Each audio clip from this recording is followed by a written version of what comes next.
Isn't that a cool pin? That little Burning Man 2012. Got a lot of good gifts this year. I hope that that felt. I'm interested to listen because that felt like it. Well, that felt like it needed to come out of me. Oh, you gave it to me. Thank you. Sorry. Thank you. Well, good. Now I can tag it in my gift. I realize that sometimes in the flow of receiving and joy, I did not anchor the gifts to who gave them to me, and I feel bad.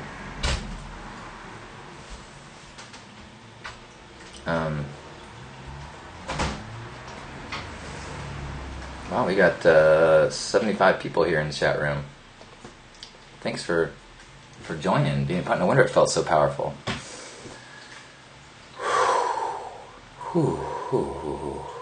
You have your pin on that too. Cool.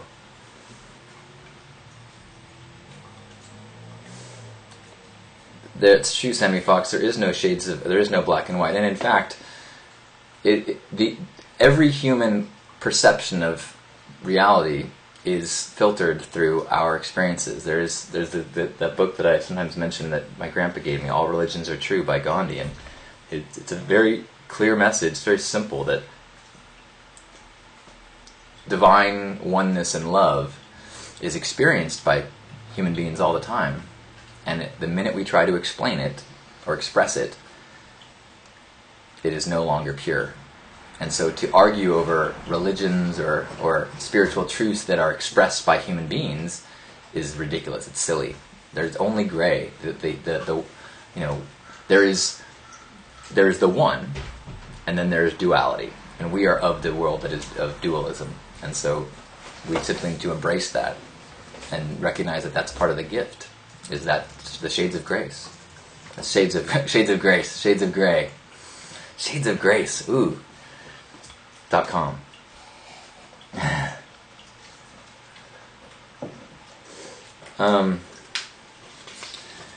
Note that Sergeant Stephen E. Clemens, age 28, was put to rest last weekend, and it was an honor to witness his family come in.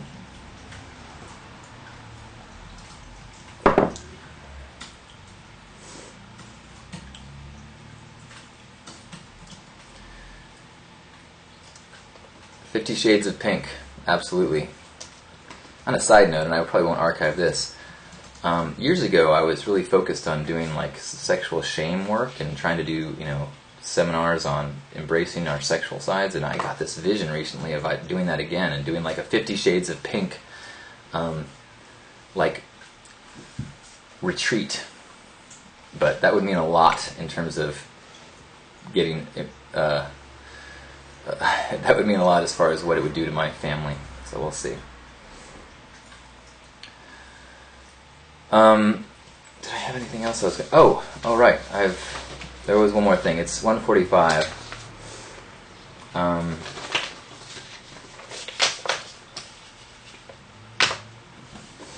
Whew.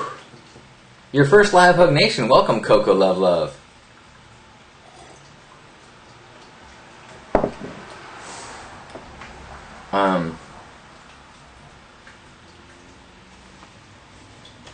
So good to see you here, Sexy Situation, aka Just Joe.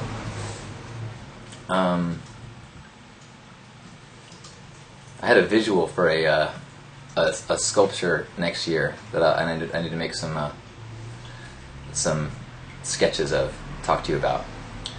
Okay, so today, let's do this.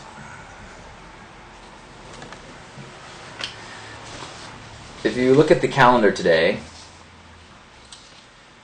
it is 9/11. And what a loaded topic. But I wanted just to spend a couple minutes. Sometimes I mention that I went to go see Jacob Glass right after 9/11, as my world was shook up, and I was seeking him to tell me the why and how to make peace of this. And I love what he said. He said, nothing's different. There's no change in the world. The world was a violent, dangerous place last week. It's a violent, dangerous place this week. Peace is internal. That nothing has changed. The path of spiritual growth is internal. The world is an illusion. The world is a classroom for us, and this is another big opportunity to learn. But it doesn't. People are no more evil. There's no more. That's missing the point. And one of the things that people like to post is like pictures of the Twin Towers and the phrase "never forget." And I think that it's important to never forget those that died. The memory that we keep of anyone who's passed on is how we honor them. It's how we keep them eternal. It's how we are all the products of the experiences and the lessons and the people and the energy that we've experienced. So never forgetting someone who's passed on is critical. But that's true whether someone dies at the hands of a car crash, or a cancer, or a building exploding. Whether it is a drunken driver or someone drunk on idealism or their ideology, that doesn't change the situation of losing someone that is important in your life. I think that the deaths of 9/11 were every bit a part of the natural way of things as anything else in the universe. The universe is a system of tension and release. When the tectonic plates get too tense, we have an earthquake. When there is not enough rain, we have a famine and animals die. When we have too much oppression and violence against a people, we have revolt.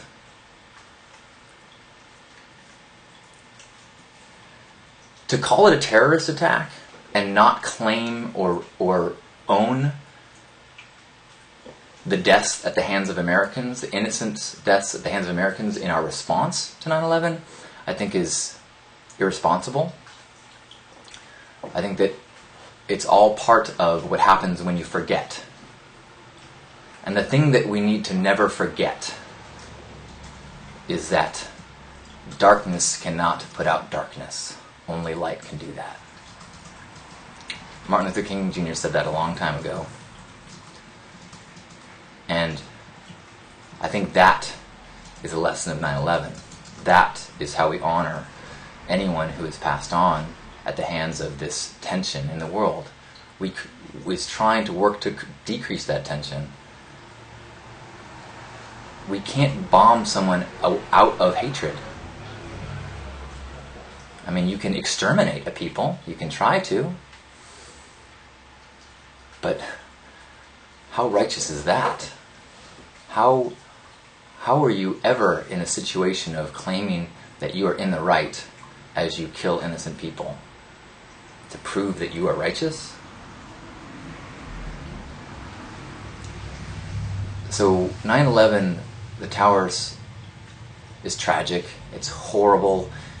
I do not mean to minimize the loss or the pain. But I also think that it's misguided to get too caught up in the story, whether it's the official story or the conspiracy theories. It doesn't matter really. What matters is that tension in the world is not solved by more tension. And that there are forces, whether they create the conflict or not, that absolutely benefit from conflict in the world. I'm going to read two quotes. This is from George Orwell in 1984. It's not a matter of whether the war is or not real, or if it is, victory is not possible. The war is not meant to be won. It is meant to be continuous. Hierarchical society is only possible on the basis of poverty and ignorance. This new version is the past, and no different past can ever have existed.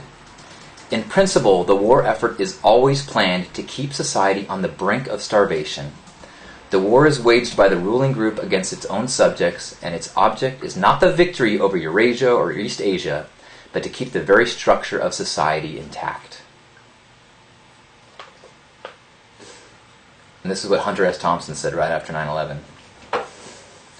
The towers are gone, reduced to bloody rubble, along with all hopes for peace in our time, in the United States or any other country.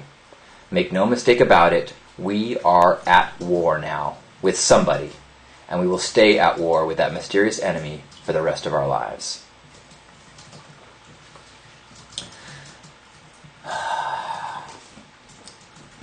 As I read those things and say these things, it sounds pretty pessimistic. The only way I can find peace in these memories and these thoughts is remembering that the world has always been a violent place. There has always been tyrants and evil men.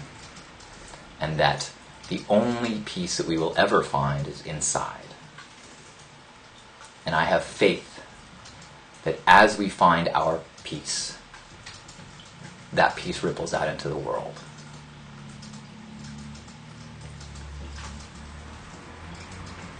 And when we practice spreading light, when we practice walking in our world, not the world, our world, it's the only way to make change, to change the violence, to add to the vibration of love. It can't be done with a stick. So, it is good to never forget. It is also good to never forget who you are and your powerful capability to be a vessel of light in the world. The great men and women of history were not deputized by God. They were simple people who walked in integrity. And the world had no choice but to feel the ripples of that. I guess occasionally you might get called a righteous prick for that. Small price to pay.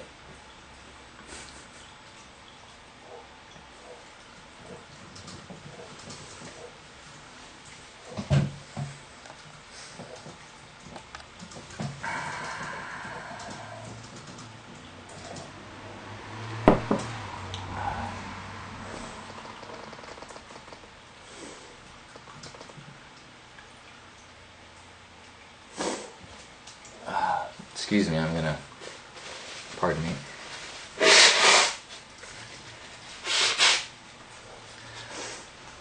All right, so we have a question of the day I'm going to address tonight at happy hour. It's what lessons did you learn at Burning Man or anywhere else in the last couple weeks? So if you have a cool story or a lesson from Burning Man, we'll try to go into that tonight. I can't wait to read some of those. There's some great ones. Let me just read one example one.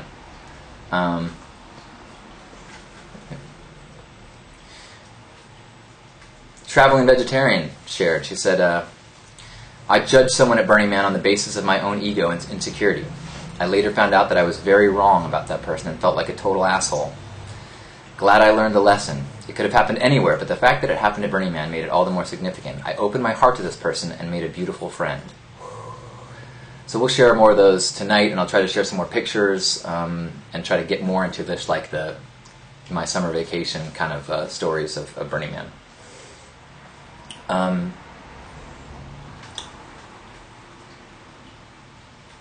also want to share one more thing. I had a really cool experience this weekend. My neighbor had a barbecue and invited me over.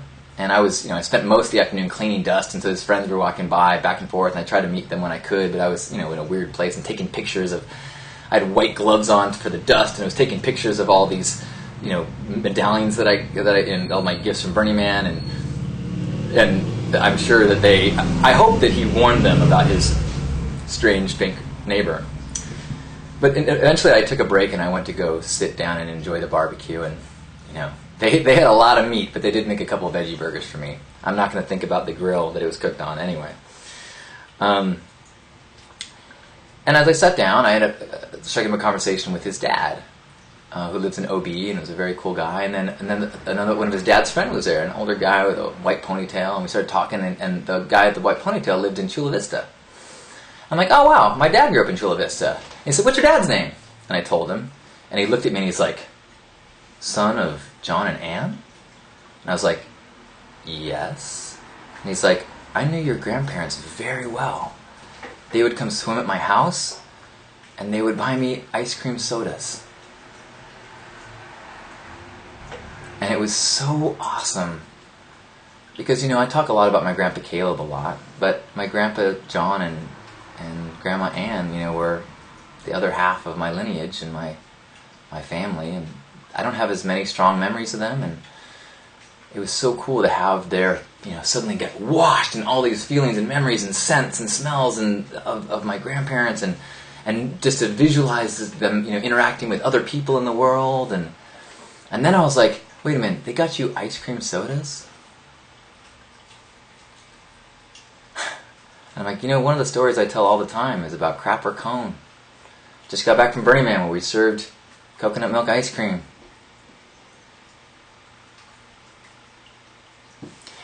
It's like the universe is like, stick with this cone theme. So thank you for being a part of the cone.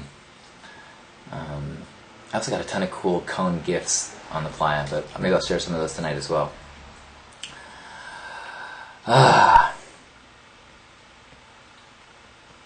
Any last minute thoughts or questions that I can try to share? I'm sorry, I had a lot to say today. I knew I would.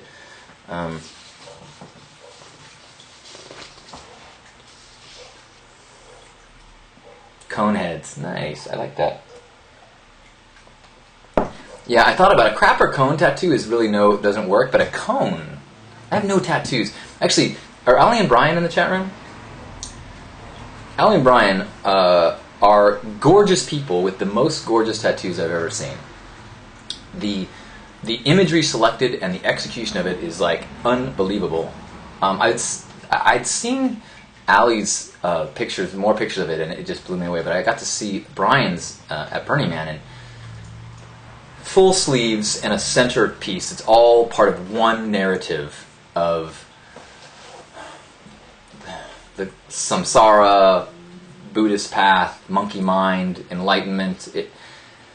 As he was describing the tattoo, I began to cry. And I was like, dude, you win tattoos. Like, I can't imagine ever getting a tattoo now, because this is the greatest tattoo I've ever seen. It's so far beyond anything I have imagined on my body that it felt like, no need. I'll just carry around a picture of you next time I am thinking about tattoos. It was anyway, so maybe I'll still get a cone tattoo. I don't know. Maybe I'll get like a drip of ice cream coming off my mouth, so all the time it will look like I've had an accident or I spilled something on my face. Wouldn't that be hilarious? Maybe not.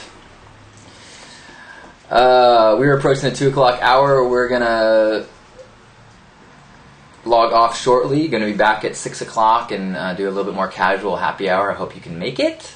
If not, I'll try to get some archives up. What other things have gone up and online? I put up a blog post on the Burning Man blog about decompression. There is a link there. Oh, I made a website for the Pink Path. So let me just put the address of that in real quick. It's lovemorefearless.com/DVD.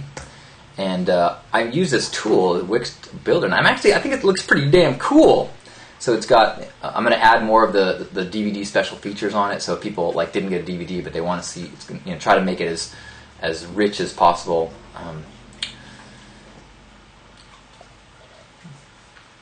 The TED Talk is still not available. Apparently, they went through a lot of work. There was some audio problems, and so they spent a lot of money getting the audio all fixed up. So they're in the hole right now, and they're trying to find a sponsor for the video. So they're going to have a little little ad before it starts. So they're trying to find someone to chip in money so that they can get these all online and not and kind of recoup some of their costs. So I'm told next week, but I've been told things in the past. So they told me, like, well, it should be, in the next week or so. Is there anything coming up that we should, coincide the release, like some event? And I'm like, dude, the release of my TED Talk is an event. Just get it out there. Let's do this. So I'm very excited. It should be soon.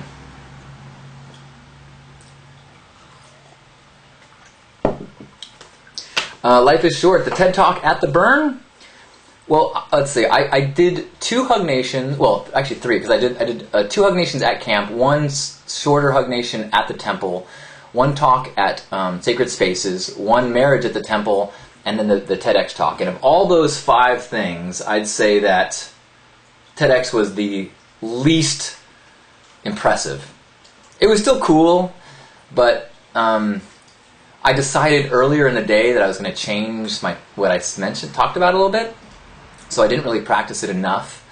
And then right before I was going on stage, the 2 people before me talked like twice as long as they were supposed to. So I was the last person. I was supposed to talk at 5:50, and I didn't go on until 6:30.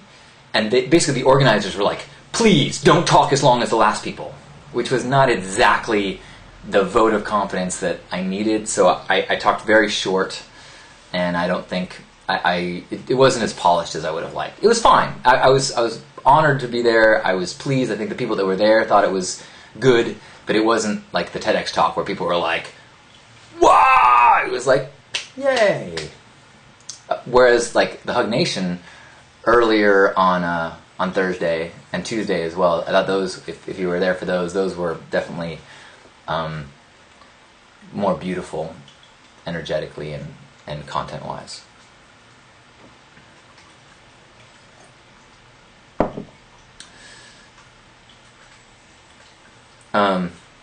It was also one of the cool, interesting things about speaking, because I had these different venues, Sacred Spaces versus TEDx versus Hug Nation versus the temple. I'm learning, one of the things I wanted to do in this year was to kind of do more public speaking as opposed to, what we're doing right now. And so all of these different venues had very different energies and very different audience interactions. So, I told the same story at Hug Nation as I did at Sacred Spaces, but at Hug Nation it was like all of people from here that were stoked, and it was very kind of celebratory, and so people cheered and clapped, and Sacred Spaces was in this very meditative, people lying on the floor and pillows, and so like, when that one ended, people were like, but I think that was an enthusiastic endorsement. It's just that the energy of the room was very subdued. And it's just, trying to get used to these new experiences. I was very pleased with the personal growth and the opportunity to practice in these different ways, but part of practicing is not being perfect every time. The long exposure superhero portraits.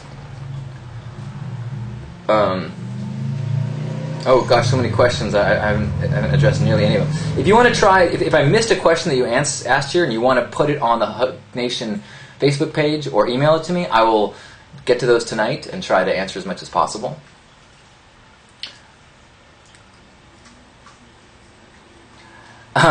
Sarah mentioned that she got it was like a face, I think it was facefuck.com or Facebook, a pin, right, with my face on it. It said facefuck. It looked like a Facebook thing. Yeah, I never got one during the week. Maybe that's for the best. And I still don't know how to feel about that.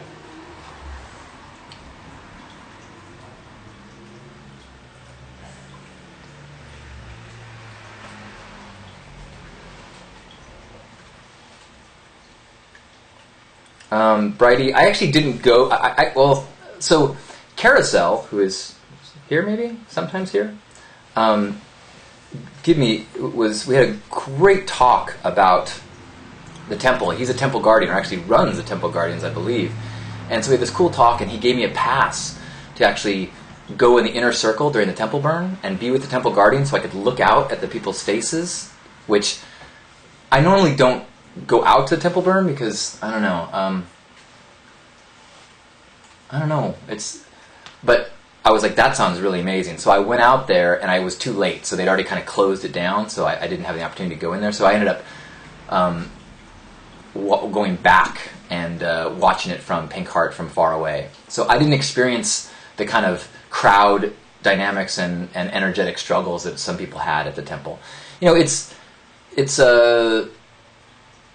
It's always shocked me that the community was able to maintain so much adherence to the kind of the standards of the temple. In terms of being quiet, in terms of being respectful. And so it sounds like this year was the year that there was enough people that did cross the line that it bothered people. I mean, you got to keep in mind, there's probably how many people out there at Temple Burn, maybe 30, 20,000 or something like that. And so what percentage of people need to be drunk and out of line for it to be detrimental? Not that many.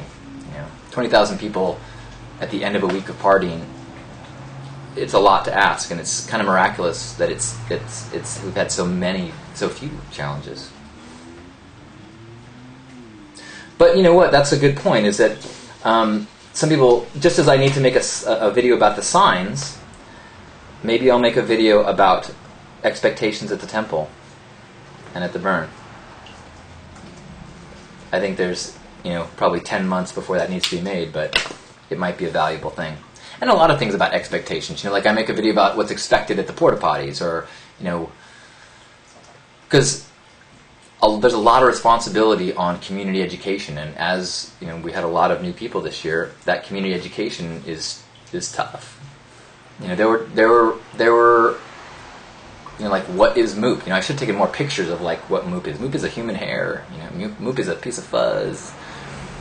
Moop is everything.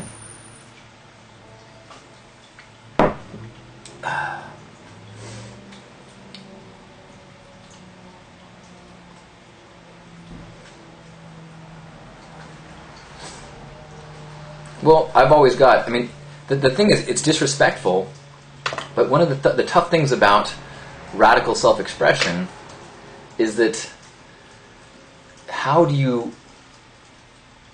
you force people to be respectful?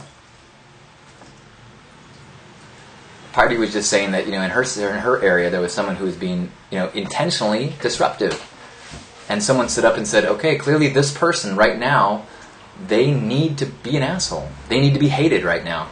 So let's just try to love them. But it's anytime you have expectations, even expectations of respect during the temple burn, you are putting yourself out there for hurt and for suffering. That's just the way it goes.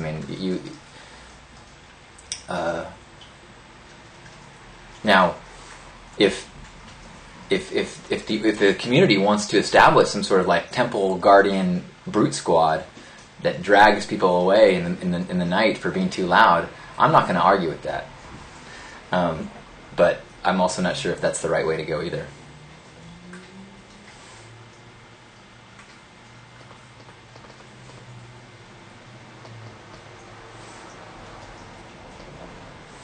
All right, so another option for the noisy people is we could, if people have ether left over by the end of the week, we could simply cleanse our collective palate of anything that's too strong a taste or sound.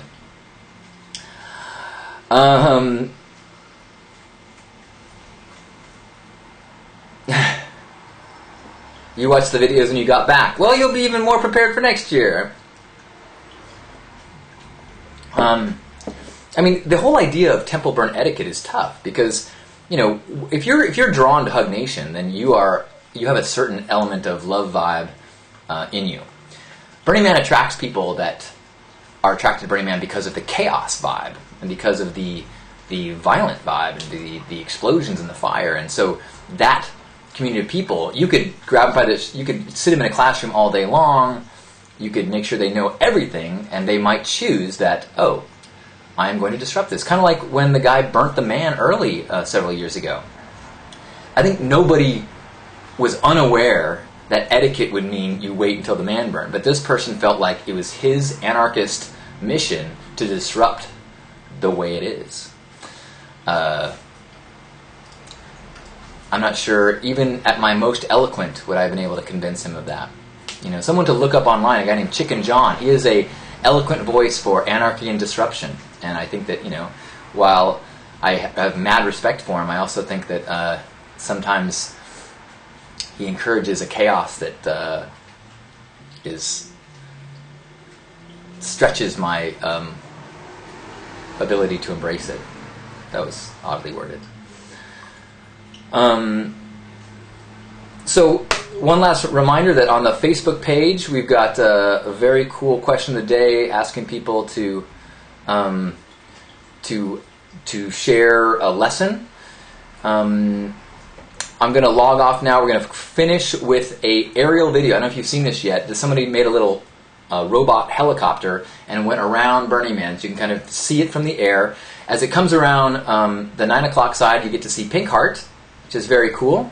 So thank you so much for being a part of this this back to school, back to vibe, back to love broadcast. We'll be back in a few hours. See you next week.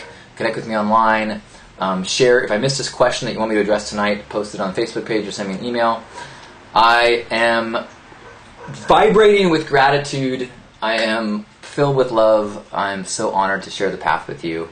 Have an amazing day. Now let's go fly.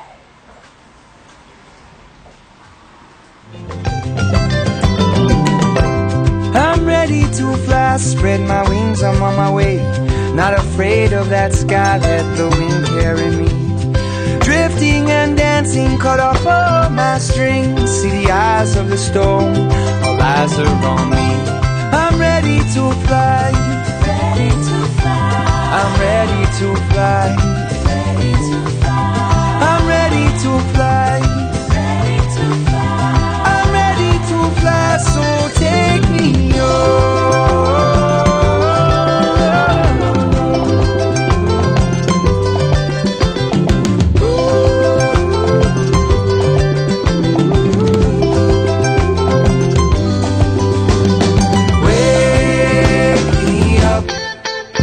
That bright morning sun, yes, I know we are one. I said, shake it up. I don't wanna miss a single moment. No, I said, take me up. When these days grow long and strong, I know I'll see smiling faces, peace in the places that I learned to love. Smiling faces, I feel peace in the places that I fly above.